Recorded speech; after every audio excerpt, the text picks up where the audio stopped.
Does our religion as Latter-day Saints have anything to say about the proper place of government?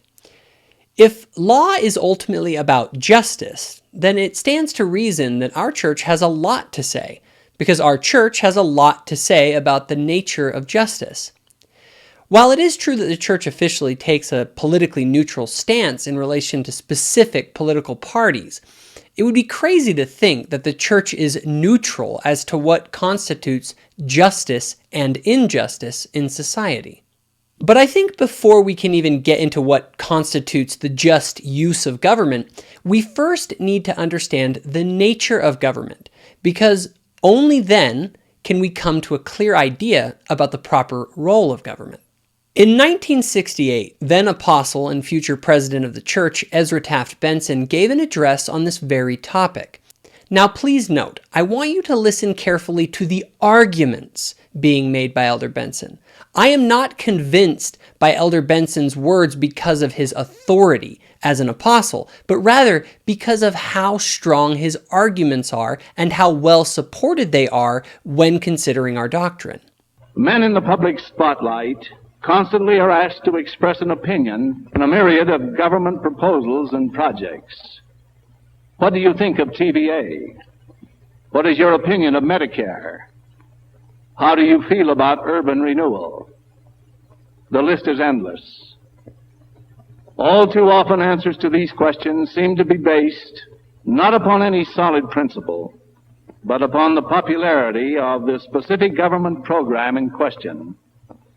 Seldom are men willing to oppose a popular program if they themselves wish to be popular, especially if they seek public office.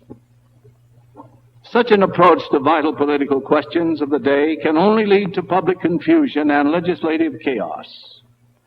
Decisions of this nature should be based upon and measured against certain basic principles regarding the proper role of government. What a great observation. Now, do people in today's society base their political decisions on any sort of sound and coherent principles related to the proper role of government? Or do they simply see the government as a tool to get what they want? Do you and I do that? Unlike the political opportunist, the true statesman values principle above popularity and works to create popularity for those political principles which are wise and just. Elder Benson goes on to explain that he wants to outline principles that will allow us to see if the government is acting justly. But there's an even more fundamental question at play here. What is government? It is obvious that a government is nothing more or less than a relatively small group of citizens who have been hired, in a sense, by the rest of us to perform certain functions and discharge certain responsibilities which have been authorized. It stands to reason that the government itself has no innate power or privilege to do anything. Its only source of authority and power is who created it. This is made clear in the preamble to the Constitution of the United States, which reads, "We, the people, do ordain and establish this Constitution for the United States of America." So here we arrive at our first truth about government. Government authority is granted to it by the people. The important thing to keep in mind is that the people who have created their government can give to that government only such powers as they themselves have in the first place. Obviously, they cannot give that which they do not possess. And here we arrive at the second truth. And this is super critical to remember. You cannot give to government authority that you yourself do not possess.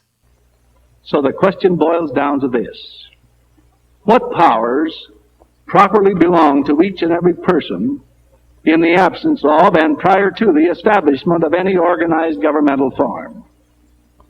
A hypothetical question? Yes, indeed. But it is a question which is vital to an understanding of the principles which underlie the proper function of government. Of course, as James Madison, sometimes called the father of the Constitution, said, If men were angels, no government would be necessary. If angels were to govern men, neither external nor internal controls of government would be necessary. In a primitive state, there is no doubt that each man would be justified in using force, if necessary, to defend himself against physical harm, against theft of the fruits of his labor, and against enslavement of another. This principle was clearly explained by Bastiat. Each of us, he says, has a natural right from God to defend his person, his liberty, and his property. These are the three basic requirements of life, and the preservation of any one of them is completely dependent upon the preservation of the other two. This is another brilliant point, and the third truth of government. Human beings have a God-given right to their lives, and because property and liberty are necessary to sustain life, you therefore have a right to your life, your liberty, and your property. Latter-day Saints explicitly affirm this in our scriptures. Quote, "We believe that no government can exist in peace except such laws are framed and held inviolate as will secure to each individual the free exercise of conscience, the right and control of property, and the protection of life." Indeed, the early pioneers found that a lot of their time and energy was being spent doing all three, defending themselves, their property, and their liberty, in what properly was called the lawless West. In order for man to prosper, he cannot afford to spend his time constantly guarding his family, his fields, and his property against attack and theft. So he joins together with his neighbors and hires a sheriff. At this precise moment, government is born. Do you see what the government is fundamentally?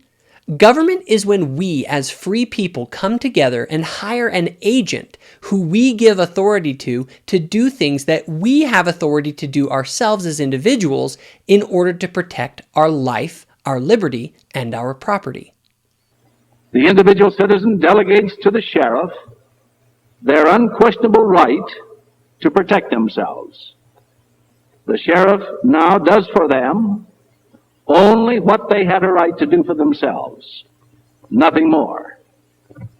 Quoting again from Bastiat, "If every person has the right to defend, even by force, his person, his liberty, and his property, then it follows that a group of men have the right to organize and support a common force to protect these rights constantly. Thus, the principle of collective right, its reason for existing, its lawfulness, is based on individual right."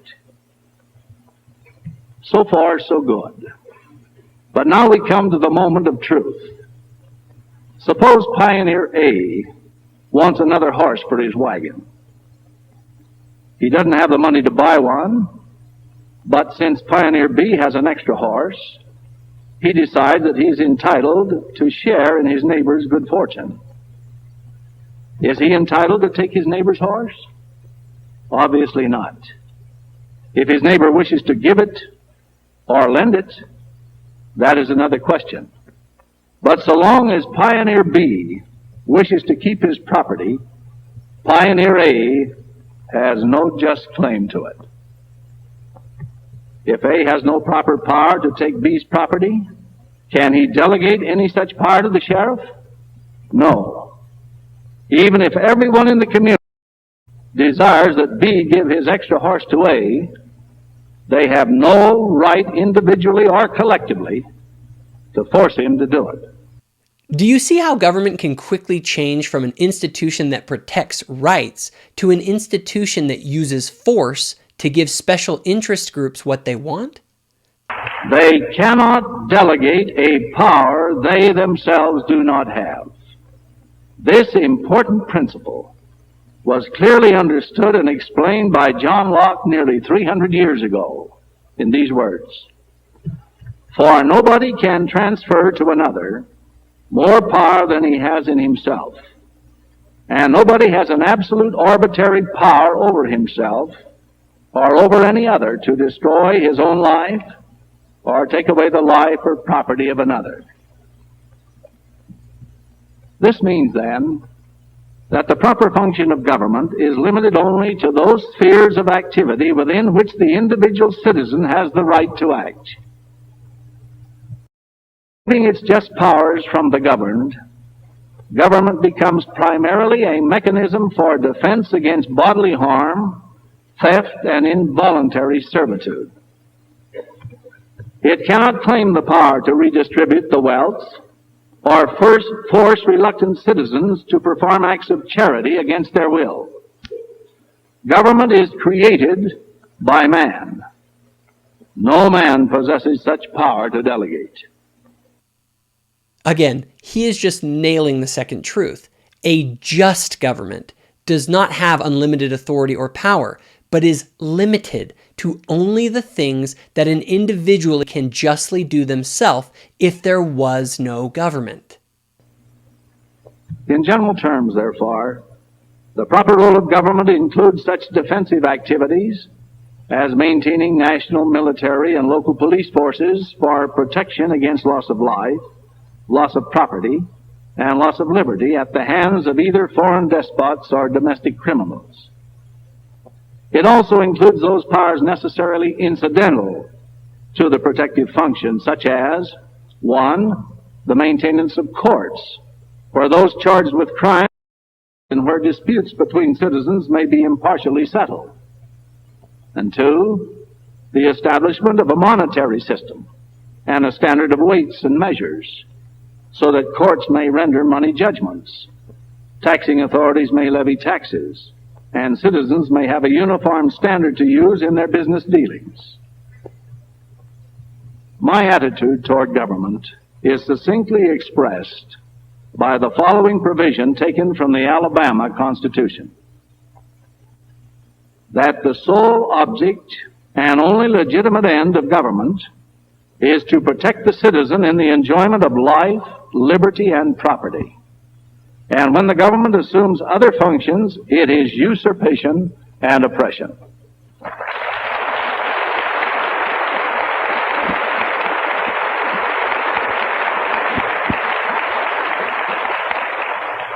An important test I use in passing judgment upon an act of government is this: if it were up to an individual to punish my neighbor for violating a given law, would it offend my conscience to do so?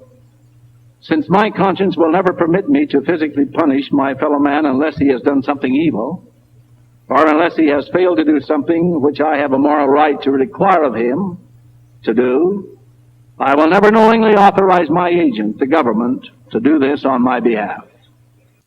All of this becomes extremely important to remember when you realize what government is at its fundamental level. Remember, the government makes laws, not suggestions. I realize that when I give my consent to the adoption of a law, I specifically instruct the police, the government, to take either the life, liberty, or property of anyone who disobeys that law. Furthermore, I tell them that if anyone resists the enforcement of the law, they are to use any means necessary, yes, even putting the lawbreaker to death or putting him in jail, to overcome such resistance. These are extreme measures, but unless laws are enforced, anarchy results. And here we arrive at the fourth truth about government. Government, in its essence, is a violent force. It should be noted that the government fundamentally is an institution that makes laws, and every law is ultimately backed up by a person with a gun who is authorized to take you against your will and put you in a cage. That is why it's called a law and not a suggestion. Reflect for a moment on the implication of this. Every time you consent to the creation of a law, you are consenting to the use of violence to enforce it. I repeat, you are consenting to the use of violence. Now, we should note that there may be times when violence is justified, such as in the protection of life, liberty, and property.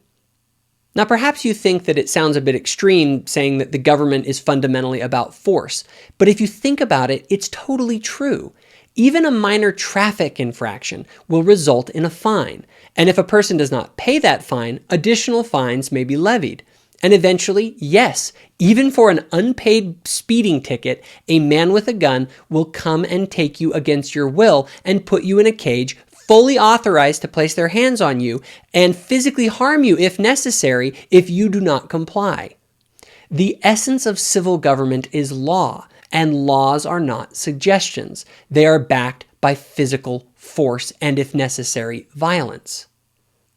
So, for a Christian, their principles that regulate the just and unjust use of violence and force should be the exact same principles that regulate the just and unjust use of the law. A category of government activity which today not only requires the closest scrutiny, but which also poses a great danger to our continued freedom, is the activity not within the proper sphere of government. No one has authority to grant such powers as welfare programs, schemes for redistributing the wealth, and activities which coerce people into acting in accordance with a prescribed code of social planning. There is one simple test. Do I, as an individual, have a right to use force upon my neighbor to accomplish this goal? If I do have such a right, then I may delegate that power to my government to exercise it on my behalf. If I do not have that right as an individual, then I cannot delegate it to government, and I cannot ask my government to perform the act for me. To be sure, there are times when this principle of the proper role of government is most annoying and inconvenient. If I could only force the ignorant to provide for themselves, or the selfish to be their wealth. But if we permit government to manufacture its own authority out of thin air, and to create self-proclaimed powers not delegated to it by the people, then the creature exceeds the creator and becomes master. Beyond that point, where shall we draw the line? Who is to say this far, but no farther? What clear principle will stay the hand of government from reaching farther and yet farther into our daily lives? Assume, for example, that we were all farmers, and that we received a letter from the government telling us that we were going to get $1,000 this year for plowed up acreage. But rather than the normal method of collection, we were to take this letter and collect $69.71 from Bill Brown at such and such an address, $82.47 from Henry Jones, $59.80 from Bill Smith, and so on down the line, that these men would make up our farm subsidy.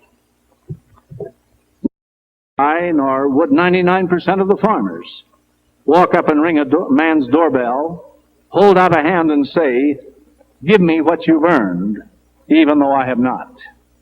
We simply would not do it, because we would be facing directly the violation of a moral law. Thou shalt not steal. At the heart of this philosophy is the idea of individual human rights. And this is the fifth and perhaps the most important truth about government. It is that our rights are not granted to us by men, but are inherent and inalienable because of our nature as children of God. This is the idea that all human beings have equal dignity and worth and rights given to them by God. It is generally agreed that the most important single function of government is to secure the rights and freedoms of the individual citizens. But what are those rights? And what is their source? Until these questions are answered, there is little likelihood that we can correctly determine how government can best secure them. Thomas Paine, back in the days of the American Revolution, explained that rights are not gifts from one man to another, nor from one class of men to another. It is impossible to discover any origin of rights otherwise than in the origin of man. It consequently follows that rights appertain to man in right of his existence, and must therefore be equal to every man. This brilliant observation is where our philosophy of equality of human rights comes from, but it's based in the idea that our rights are not granted to us by those in power, but are inherent to us in our nature as human beings.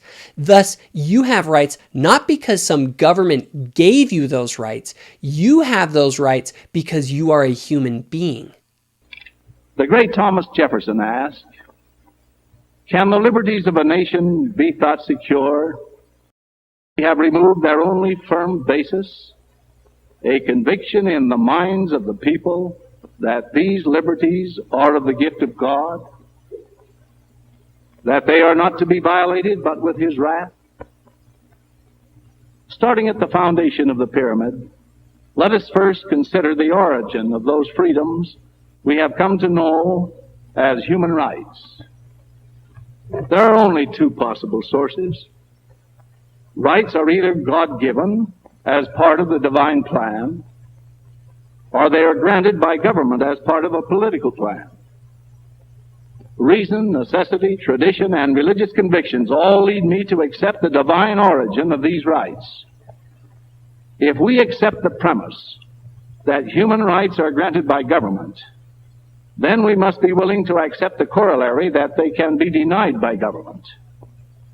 I, for one, shall never accept that premise. Now, it's important here to recognize what he is saying and what he is not saying. He's not saying that our government can't violate our rights. Of course they can. But what he is saying is that if your rights are inherent to you and they violate them, then the government has done something unjust. But if those in power gave you those rights in the first place, then there is no injustice in them taking back those rights or violating them. The very concept of rights is the idea of something inherently yours because of your nature as a human being. If your rights are granted by those in power, then they are merely privileges and favors bestowed on you by the powerful, and not actually rights at all. As the French political economist Bastia phrased it so succinctly, life, liberty, and property do not exist because men have made laws. On the contrary, it was the fact that life, liberty, and property existed beforehand that caused men to make laws in the first place.